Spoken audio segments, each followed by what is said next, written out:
Dan? Hi.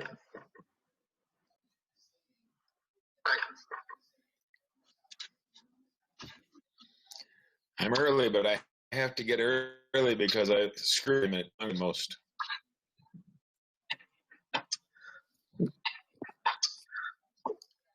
What's that? You kind of broke up there. That's all right. It wasn't important. It's going to be the budget parameters meeting, right? Correct. Yep.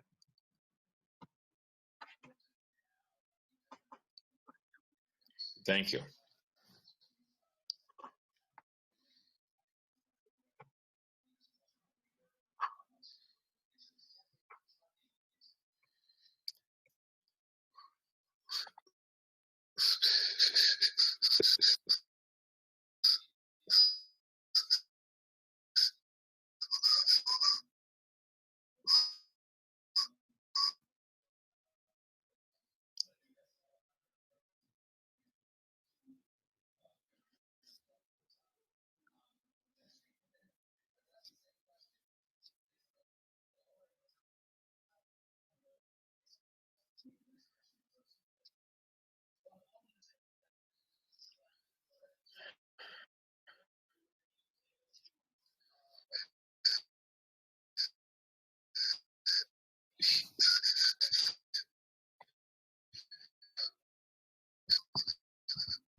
The question, is audio turned on?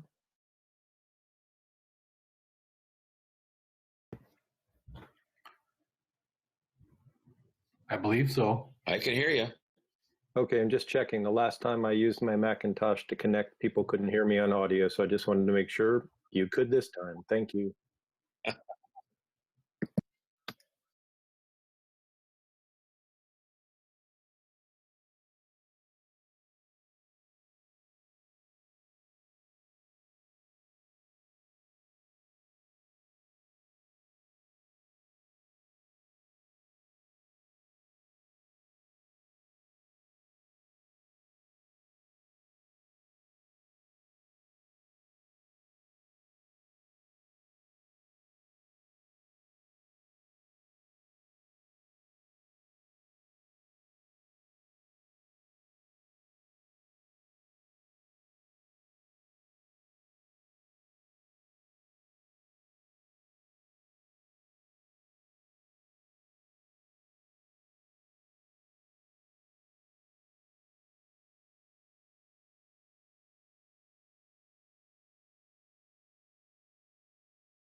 Okay, everyone, I'd like to go ahead and call the meeting to order. We are at 5 o'clock here on July 21st. Welcome to the city's Budget Parameter Committee. And I do note that we have a quorum present. The Budget Parameter Committee is made up of the members of the Finance and Personnel Committee plus the mayor. I do see that we've got a quorum online. I'm not quite sure if council members Mettinger or Ostrom have joined us here since we've started, but I'm sure they will be with us shortly. What I would like to do is first up just entertain a motion to approve the minutes from our meeting last year back in 2019. I see a motion by Councilmember Jansen, seconded by Councilmember Christians. And I do recognize Councilmember Happel raised his hand. Did you want to speak to the minutes? Councilmember Happel? Thank you, Mr. Mayor. Just keep us official. I think we need to appoint you as the chair of the Budget Parameter Committee every year. So if you don't mind, I'll make that motion prior to approving the minutes. Okay. Go ahead. And then the second by Councilmember Christians. Were there any other nominations for chair? Any other nominations? Any other nominations? All right. I don't see any other requests to speak, so I'll call for the vote then. The motion is to appoint the chair as the mayor as the chair of the Budget Parameter Committee. All those in favor signify by saying aye or thumbs up. Any opposed, say no or thumbs down. All right, so we do have a vote in favor of that motion, and I believe the practice also is to appoint a vice chair, which is typically the chair of the Finance and Personnel Committee. So I would recognize Councilmember Happel on that.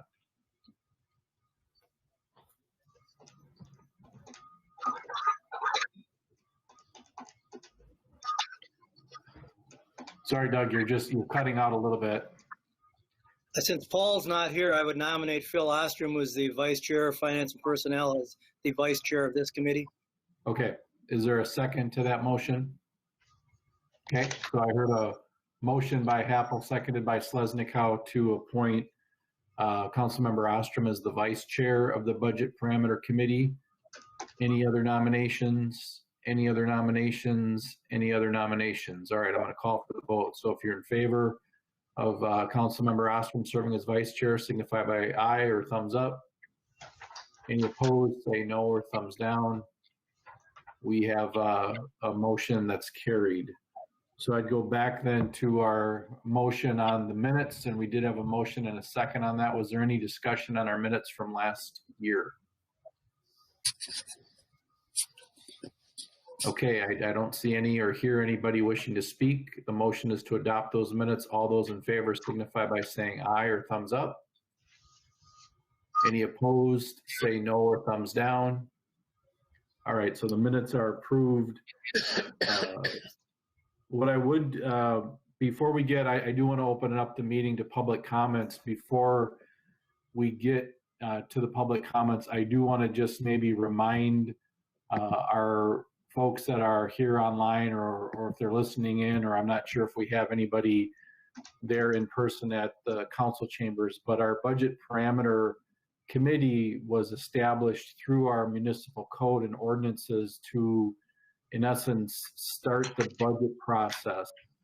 And typically what they do is they will do a review of the staffing levels, a general review, not necessarily getting into those details, but the staffing levels, and they will also set up the dates for the Board of Estimates, which is the next body where the budget goes to as far as the review and public hearings and ultimately coming up with a budget that gets recommended to the Common Council. And the other part that the Budget Parameter Committee typically does is they'll establish, again, the broad goals for next year's budget as far as mill rates, tax levy, and whatnot. So that's really our purpose for why we're here this evening, is to start that budget process. And with that, I would just open it up. I know that we do have some staff in the council chambers, and I would ask if there are any members of the public who wish to offer any comments as the start of our budget process here. Anybody in person, or if we have anybody on the line via the video or listening on the telephone. There is no one here in the chambers, Mayor. Okay. Thank you, Jackie. Anyone on the line versus, or either on video or by phone?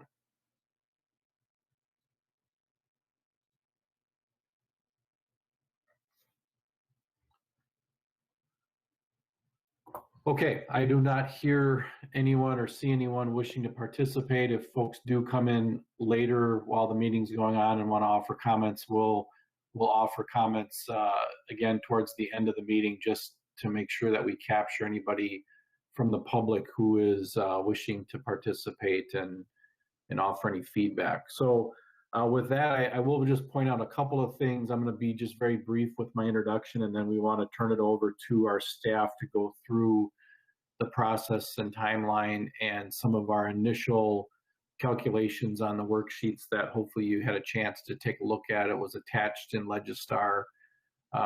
Just the very, again, first steps into our budget for 2021.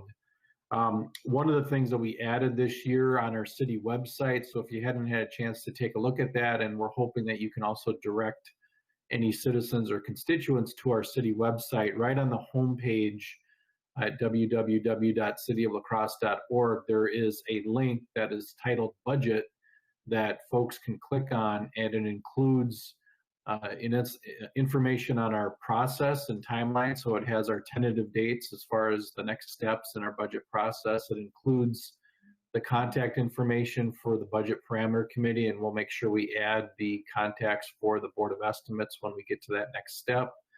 And then the two things I think that I'd like to just refresh everybody is some historical budget information, as well as we did some comparisons to some of our peer communities, especially in light of the citizen input and involvement and interest in our capital budget. We wanted to make sure that we were also providing information on our operating budget. So the website does just a very nice job and a quick review of our total spending for about the last 10 years. There's a tab there that shows the history of the total city's expenditures, and then it breaks out some key categories that have been in the news and have been the subject of a lot of communication that we all have received. So when it comes to our total operating budget for the past 10 years, that has been trending in a downward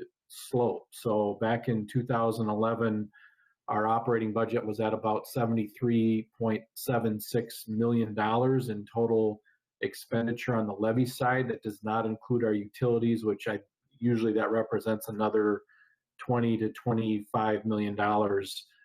This is simply on what gets levied through property taxes. So back in 2011, it was $73.76 million. This budget that we adopted for this year, so for our 2020 budget, before the COVID-19 and the economic recession that we are experiencing, that total spending was $68.76 million.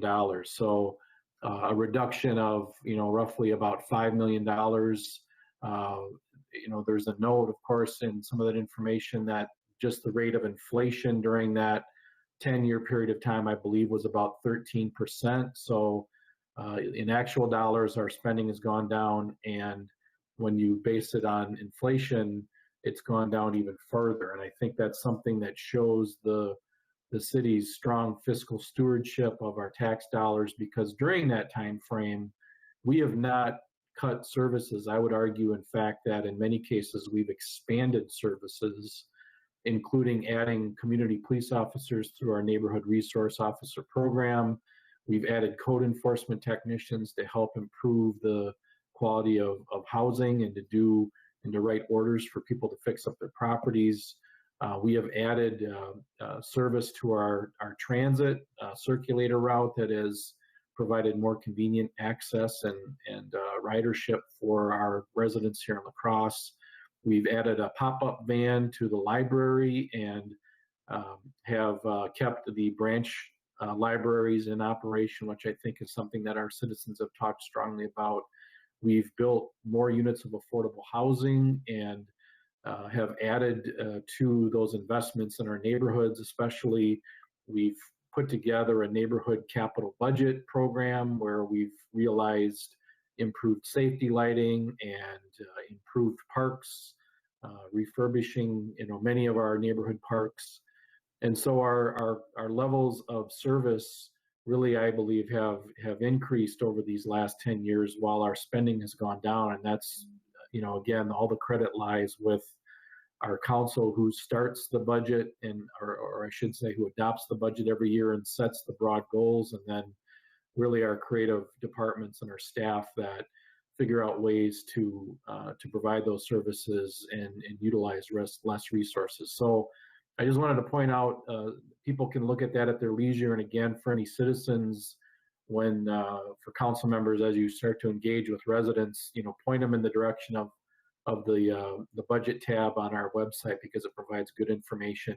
It also just shows just a little bit here, and I'll wrap up with the talk on the website. But besides that historical information, and it shows what we've actually taxed our property taxpayers for, our total levy has also gone down in those 10 years. Back in 2011, it was a little over $34 million. This budget that we adopted for 2020 was $33.89 million. So our actual taxes that we've collected has gone down too. We did some comparisons with some of our peer cities, similar sized cities, to look at not only our total spending, but to look at things like parks spending, library spending, police and fire spending. And I think folks might be interested to just see how we stack up and looking at the factual information that when it comes to per capita spending of dollars of every man, woman, and child that lives in the city, yes, we are high on total spending per capita. I believe there's reasons for that, because we're the regional center and we've got to provide services to the 70,000 people that actually work here in addition to the people that live. So our total population grows every day when people commute into town for work, and we've got to provide public safety and parks and libraries and those types of services to meet those demands. So that's why I think our per capita total spending is high. But when you look at our per capita for parks, we have the highest level of spending compared to Sheboygan, Janesville, and Eau Claire. When you look at our library, we have, again, the highest per capita spending compared to Sheboygan, Janesville, and Eau Claire.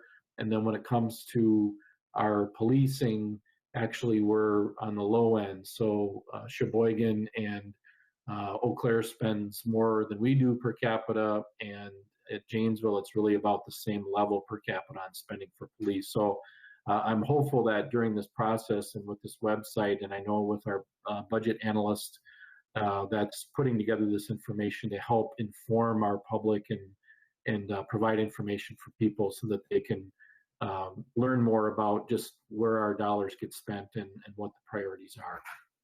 So with that, I appreciate everybody just indulging me there a little bit, talking about just this background information. What I'd like to do next, unless there are any questions on any of that information that I went over, I would like to turn it over to our Finance Director, Valerie Fensky, and Dan DeGeyer, our budget analyst, to go through the budget process as well as the timeline. There was some attachments in Legistar that had a flow chart as well as information on some upcoming dates of when the Board of Estimates meets and ultimately when we're hoping to adopt the 2021 budget. So I would turn it over to Valerie first and then let her kind of take the lead as far as what she wants to share here next. Thank you, Mayor, and hello, everyone. Thank you very much for being on the Board of Parameters, or the Budget Parameter Committee. This is our first step, and as the Mayor mentioned, there were several attachments put into Legistar today. The first one being the 2021 budget estimates. That's a worksheet that's similar to what we've used in the past, where we start with our current year budget, and then we just kind of layer in some changes up or down that we might be expecting. It's very preliminary at this point. We don't have really any information from the state as to what's going to happen with shared revenue, but we've done, to the extent that we've been able to lay some estimates in there. We've attached the flow chart, which is the 2021 budget flow chart that walks us through the dates. It's kind of a high-level look at the sequence of events that gets us from today, July 21st, all the way up to January 1st, and that's just kind of a flow chart layout. There's also a spot at the bottom of that chart that where we will be blocking out some dates from approximately August 16th through September 1st, where the mayor is going to have in-depth discussions with departments in finance. We started this last year, and we felt like it came in. It was very helpful to have those more in-depth discussions with the mayor and with the departments as to their budget proposals. So that'll be a good opportunity to kind of dig into plans for the future with departments and all of that. So that flow chart is on there with those dates as well. There's also a schedule for the Board of Estimates and the Council that's also attached with dates that we would ask you to approve that preliminary schedule tonight. That also takes us through the next several months and our target dates for when we might want to meet with the Board of Estimates a couple of times, as well as the Council and public hearings and all of that. So I'll just kind of jump back to the budget estimate worksheet really quick. As I said, it's very preliminary. We don't know what's going to happen with the state shared revenues at this point. There's also an outstanding question on our health insurance premiums. I had a conference call today with our healthcare consultants, and it looks like we may be able to make some changes. So we've laid a number in there, which reflects one of our 1-month premium holidays, but we can expect some changes to go along with that as well. So we'll know a little bit more in a week or so on that. As the mayor mentioned, we started this worksheet with the beginning number of the 2020 adopted budget. So that is before all of the reductions with the economic recession plan. And that's just kind of we went back and forth a little bit. Should we start with that number? Should we start with what we reduced to after the economic recession plan reductions? And we decided to stick with what the original adopted budget was. So we've got that as our starting point. And then just to kind of circle back, as this has been a big outstanding issue that we've had to deal with over the last few months, and that we're also not sure of for next year. So when we talk about staffing and the FTE count, when we adopted the 2020 operating budget, there were 605.8 FTEs in the table in the adopted budget book. And we're just recently, we have made some changes in our staffing. We have frozen the vacancy list that was in place when we did the economic recession plan. That was, there were 11 full-time positions that are frozen as part of that list. There are 11 folks that are currently on furlough, and those are mostly from the La Crosse Center and the library functions, where they're just simply closed for business. So those folks have been furloughed, and with the preliminary return to work date of sometime in September. And then we had the equivalent of 14.4 FTEs as a reduction in force. And those in general came from the La Crosse Center and the library, including a number of part-time positions at the library, as well as one from the code enforcement area. So we have a, 30, I guess that's 36.4 FTEs that are not currently being funded in the budget, or we've used that as a reduction to meet the departmental budget cuts. That is a big discussion that we'll have to have moving forward as we start to build our 2021 budget, as to, will those FTEs land back in the budget? Will they not land back in the budget? It will, some of them, will all of them. We've just all kind of talked about what the new normal is going to look like, and we don't necessarily know what that's going to look like. But what used to be normal to all of us is probably not going to be normal moving forward into the future. So as we talk about having meetings with the departments and the mayor, we will likely touch on aspects of building the budget as to how can we centralize services, what kind of changes can we make to move forward into the future with what the normal might look like. So just to kind of point that out. I don't know if any of you have any questions on this worksheet that's been popped up on the screen. These are very preliminary numbers.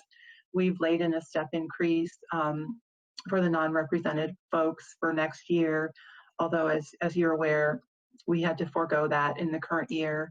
So we don't know what that'll bring for the future. We've laid in the collective bargaining amounts for next year that we know of, any increases that we're aware of. For utility rate increases for electricity and such like that. And then we do have that 1 month premium holiday laid in here that could be a factor of something that we would change on a different version of this worksheet. So that's really kind of where we stand with this. We also have something to show you in terms of how the budget book is going to look different for 2021, as the mayor pointed out, with some of the comparatives that we've put online and a way to try to engage the public a little bit more into the budget process. We've talked off and on a little bit over the last few years of how our budget book looks. It's printouts of a bunch of stuff out of our accounting system by line item. It doesn't really tell much of a story. So we would like to transition to more of a performance-based budget document, as well as a performance-based ability to build our budget around that. So that ties into when we ask for approval for certain amounts of money to build our budgets and to do the items that we do for the community, we don't really have that included in our budget book, so we don't get to see performance measures. So we're going to ask departments to come up with some performance-based measures, some highlights that they can highlight of accomplishments for the past year. So it's really going to be more of a way to explain how did we use the money that was allocated to us for our departments, and what did we do with it. So I'm not sure if Dan is able to pop up a sample document that we have, and this is really just a sample. So I'm not sure if he's going to be able to do that, but it really gets just to a point of more telling the story with the document, and then hopefully to create more of an overall understanding of what's being accomplished by the department, and to hopefully engage the public a little bit more as well, in having something that's more like this with a narrative, as opposed to what you've seen in our budget document, which is a list of line items out of our accounting system, which may really only be fun and meaningful to accounting people and not to everybody else. So anyway, this is a sample that Dan pulled. We'll be communicating more with the departments as we move forward with this kind of change for the budget book. This is one example, and we'll provide links to some other sample budget documents that are available online to give departments ideas of what kinds of performance measures that they may want to include. I've had to prepare these for finance departments in my past, so it's I'm familiar with the kinds of measurables that would be required out of finance. And every department is different. Every department provides a separate support service or a separate service to the community. And there's lots of ways to measure that we've been successful in the ways that we've spent the money that's been allocated to us.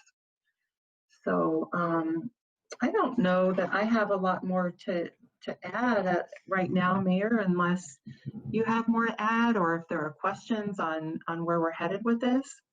Well, maybe Valerie, between you or Dan, do you want to just spend a minute to kind of hit the highlights of what that proposed budget book is going to look like? Because I know that you've got it for the finance department, and it looks like you've got some goals established, some historical information showing expenditures, and then some of the others. So if you want to just take a minute to go through that, that would be helpful. Sure. Dan, do you want to do that?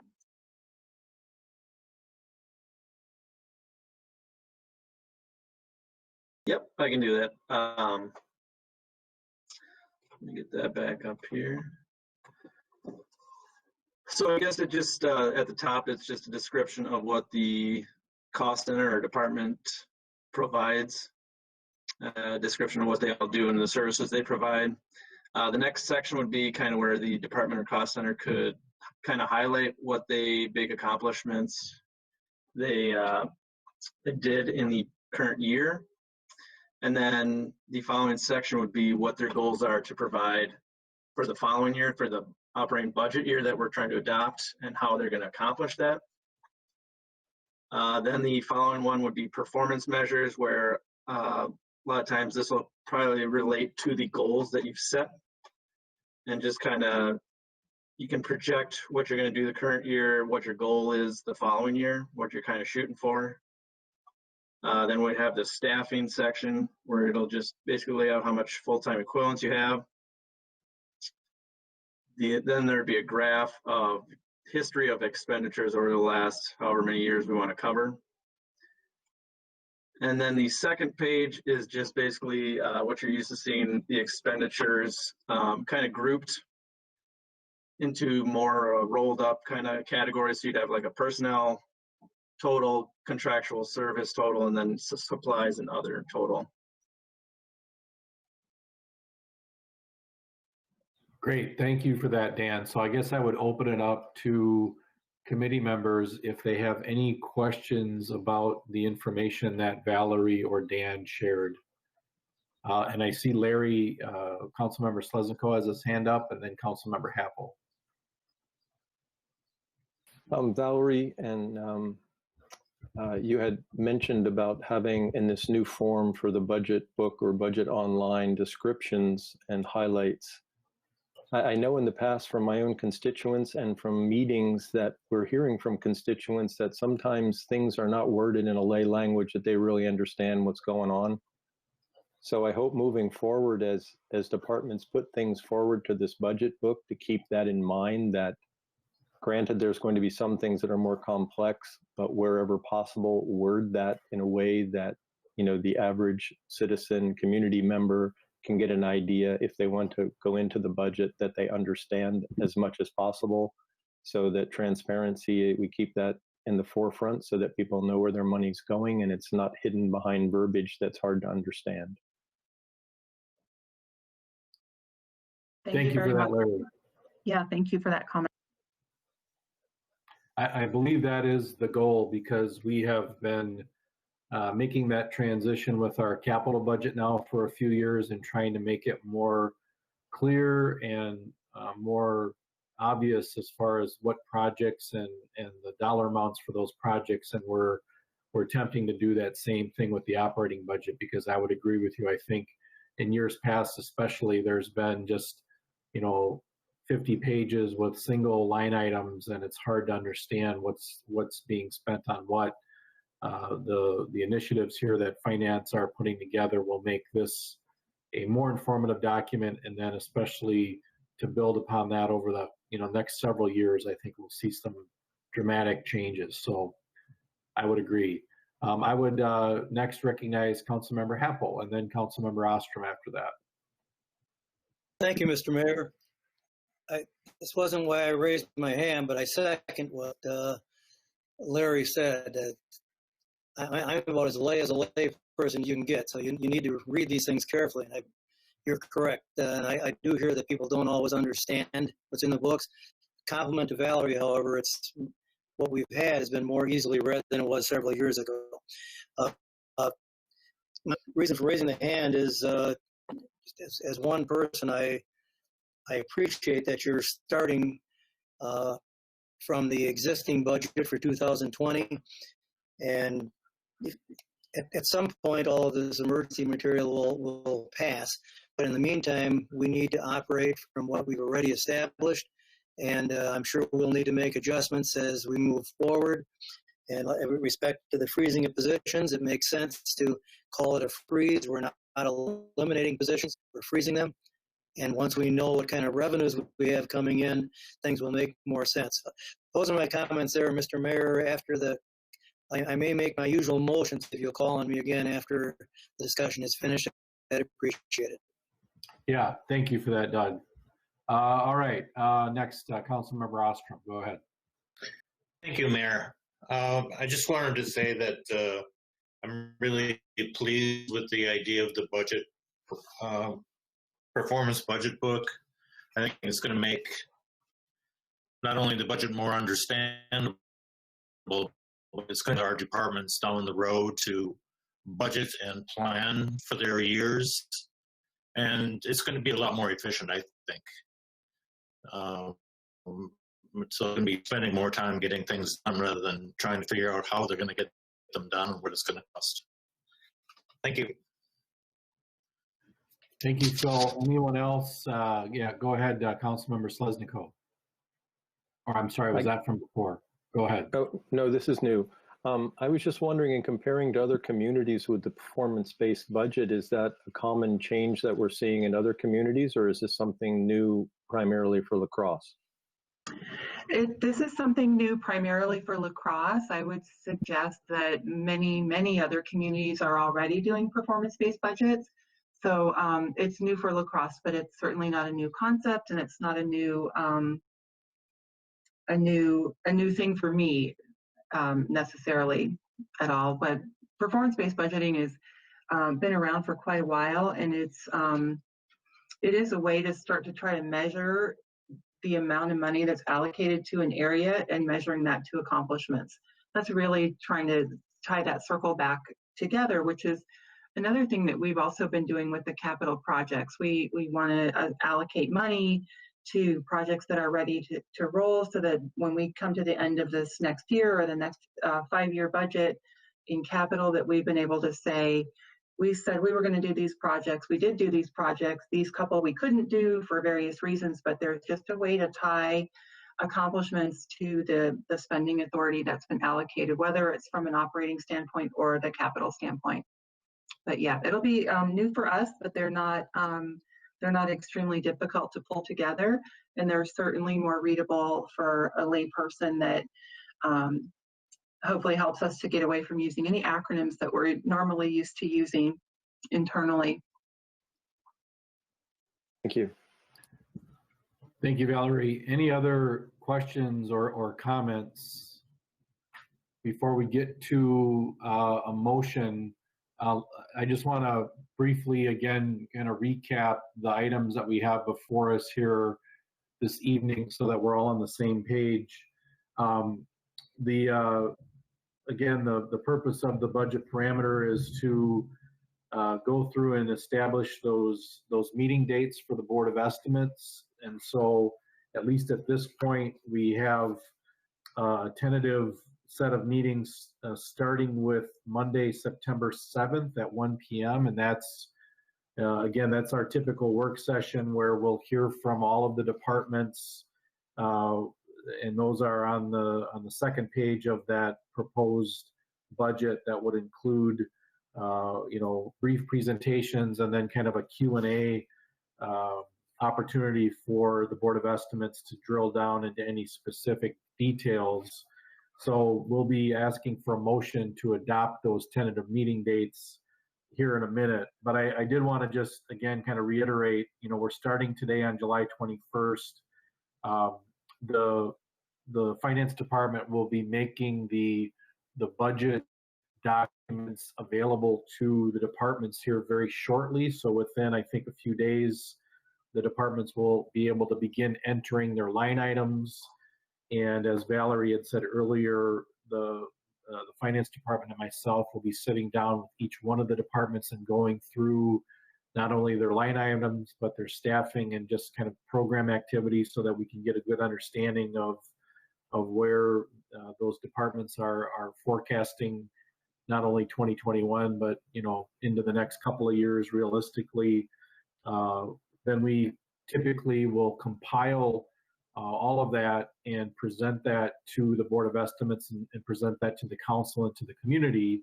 And that's really, again, then when the September 7th meetings start and we go through about a month.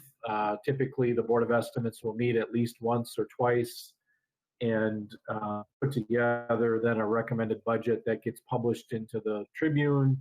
And then ultimately, we're looking at the Common Council to be adopting the budget on that date of November 17th. So that's very similar to our budget process from years past with that one tweak of sitting down with all the departments individually, which we started last year. And as Valerie said, worked out really well. So I do want folks just to have that understanding. And when it comes to, I would echo what earlier speakers had said as far as us starting from the 2020 budget as our baseline. We all know that, of course, we had to go through a very significant reduction and some staff impacts. And, we'll be working with the departments to evaluate those positions that are currently frozen and just how those, if they move forward and how they move forward. I'm also myself looking to put together some recommendations for some mergers and some reorganizations of departments based on our experience and just ways to do things more effectively and more efficiently. What I am planning on doing is then calling a meeting or meetings, depending on how many we need, of the executive committee to go through that. If folks remember from a few years ago when we had talked about merging, for example, I think it was the Human Resources Department, and ultimately that was merged with the Finance Department. We held a series of committee meetings to go through those discussions and to identify issues and whatnot. So I would expect we'll be doing that here within the next month as well to talk about some ideas that I have for reorg. So with that, I just want to open it up one more time to make sure that folks specifically on the budget worksheet, if there were any questions there, because as Valerie had said, those are some initial numbers that show salary adjustments and some expense items. If you are following along, you can see that there's about, $1.5 million of additional expenses at this point. We've not made any adjustments to revenues. So our revenue number is held firm from 2020. I would expect we're going to have some reductions when it comes to room tax collections. And again, we're all awaiting anxiously to see what the state of Wisconsin is going to do with shared revenue. So those revenues will be impacted And then obviously we have an allowance for net new construction that we typically look at and offer for at least some options for our tax levies. So the way it stands right now, we're at least $1 million start off as a deficit, but that number, of course, is just, it's very tentative at this. It's very general and very early. So I don't want to make any real strong statements that we're, in a significant hole. So with that, I guess I would open it up for committee members. Any questions? And I do see I've got Councilmember Jansen and Councilmember Happel with their hands raised. So Councilmember Jansen, go ahead. I was hoping maybe someone could expand on the $50,000 for Forest Hills. Yes, I believe we have, I thought I saw Jay Odegaard. There he is. Jay, can you go ahead with that? Yes, thank you, Mayor. Councilman Member Jansen, the $50,000 line item request for Forest Hills is to help us ensure that we don't have to come back to the Common Council to borrow money or to find money to carry us through down times. As I explained last year, the repayment plan from the previous tenant of Forest Hills to the city has expired. And with that, we were already operating at an annual net loss at the golf course, which I don't think is necessarily a bad thing. A municipal golf course generally don't make a lot of revenue for a city. However, that golf course also doubles down as a largely utilized city park, whether it be dog walkers, cross-country skiers, hikers, bikers, sledders, and offering a great asset to the community and the school youth programs.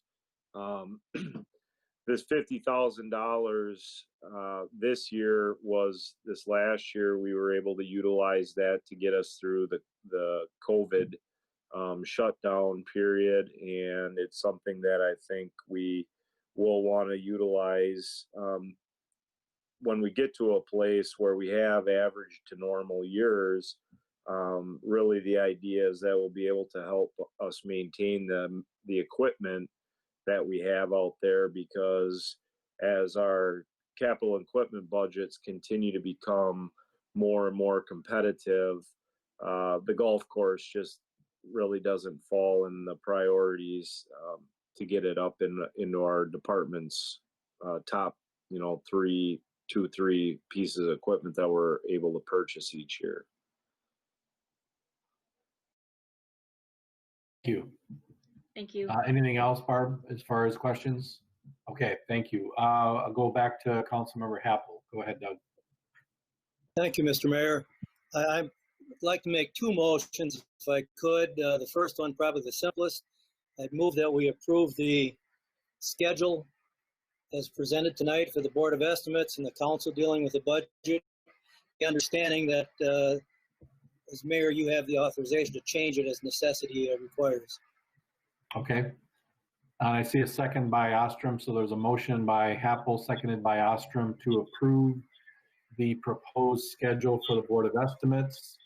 And obviously, again, realizing that as information comes up, we might change that, but at least to get that on the books is important. Any discussion on that schedule? Go ahead, Jackie. I believe September 7th is Labor Day.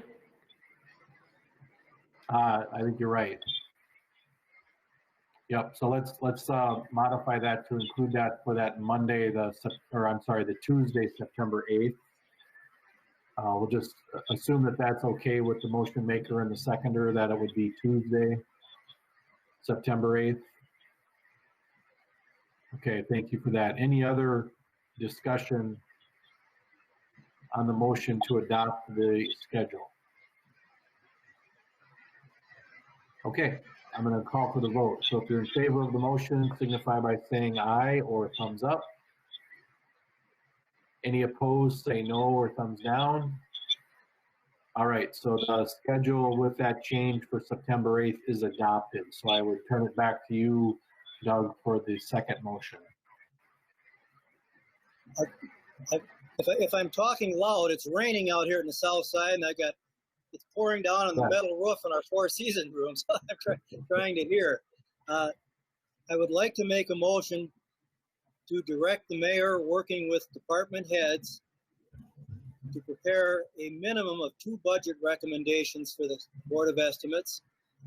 At least one must be a no levy rate increase.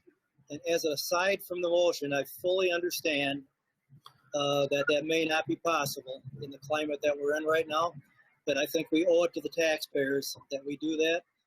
And you're not limited, Mr. Mayor, to 2, but the motion is that you have a minimum of 2, 1 and no levy rate increase to be presented to the Board of Estimates.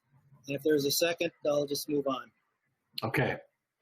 A second by Ostrom. So there was a motion by Happel, seconded by Ostrom, to direct the mayor and department heads to put together budget recommendations, a minimum of 2, and at least one of those would have a no increase to the levy rate as a proposal for the 2021 budget. And I would just, my comments would be, I think that's perfectly acceptable, and that's been our practice for the last several years. Obviously, we'll get more information from the state of Wisconsin here, we're hoping soon, and that'll have some impacts. But our plan would be to bring to the Board of Estimates a number of options for ultimately the council to decide on. So any other discussion on that motion? Any other discussion? Go ahead, Doug. Go ahead. I now that we're past the motion, again, I want you know how I feel about the levy rate. I do want it understood that we owe that to the taxpayers. We may not be able to do that. We don't know because of what's coming down the road. And you're not limited to 2 options, but I think there should be at least 2. Thank you. Okay. Thank you. Anyone else wanting to speak on the motion? Anyone else wishing to speak? Okay, I'm going to call for the vote. Does everybody understand the motion here? It's to recommend the mayor and the department heads to put together budget recommendations. A minimum of 2, at least one of those would hold the levy rate the same as the 2020 budget. But obviously, we're encouraged to come back with creative options for the council to consider. All right, all those in favor signify by saying aye or thumbs up. Any opposed, say no or thumbs down. Okay, so I see a unanimous vote in favor of that motion. I don't believe we have any other business to take care of here this evening. I do, before we close, though, just want to make sure I would check in with Jackie to see if there's been any other members of the public that have come into the council chambers while we were meeting and discussing here. There has not. And then, thank you. And then I would just open it up. I'll pause for a second here to see if there's anybody on the line, either on the phone or through the video, that would like to offer any comments or ask questions about the budget process as we've talked about tonight. Mayor, this is Art Fay. Go ahead, Art. Is there anything from Valerie that we could get as far as expecting a timetable for salaries, benefits, and insurance from the finance department? I'll let Valerie go ahead and talk about that. Go ahead. I don't have a timetable on that, Art.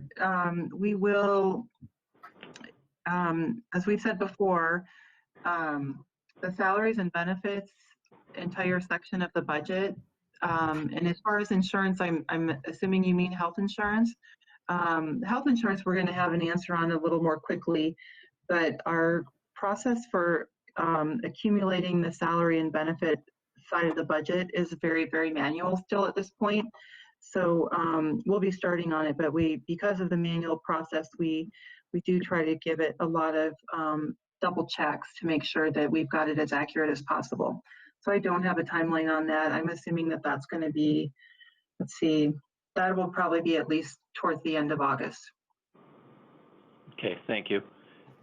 And I Mayor, you're think, right. and just to build upon that, I think when we sit down individually with the departments, we will talk about the FTEs. So we'll actually talk about positions, obviously the salaries and benefits and any wage increases. I mean, those are going to be kind of, set for everybody. So they won't necessarily need to be talked about in detail, but we'll talk about the staffing plans with those individual departments when we sit down and meet with everybody. And again, Okay. Mayor, we'll be meeting individually as a department in the first part of August with you. Yeah, we'll be setting those up soon. You bet. Okay. Actually, that is more the last part of August. That's we're going to ask the departments to have their budgets submitted, and you'll all get emails as department heads and managers with more specific steps, but we're going to ask departments to enter their line items between August 1st and 15th, and then between the 15th and the first part of September 1st is when we expect to have the meetings with the mayor, and then any changes that might come out of those meetings. Then we have time to get the books assembled for that first BOE meeting on September 8th. So we've got a little advanced time there to get everything together. So we want to have departments have the opportunity to think through their budgets, think through what their performance measures might be, how we're going to measure this, and then come prepared to the meetings with the mayor to talk about staffing, about the future, different ways to do business, really any and all kind of discussions surrounding that. Okay, we'll have a call, Valerie, afterwards to get a couple more questions to follow up. And Mayor, you had some ideas about mergers. Will we be able, if we're a department or any of the departments that are affected, be able to talk about that before we put our budgets together so we know where we're headed? Well, the short answer would be yes, because I'm reaching out to those departments would be impacted now, but the timing of this, as far as when we meet with the executive committee and just how that all shakes out, we're still working on that. So the short answer is yes, we'll be in conversation very heavily here over the next month to ultimately come up with a recommended budget or options for that budget by that September 8th Board of Estimates meeting. So we know we got a lot of work to do between now and then. Okay, thank you. All right, was there anyone else that had a question or a comment, either departments or staff, or if there's any members of the public out there?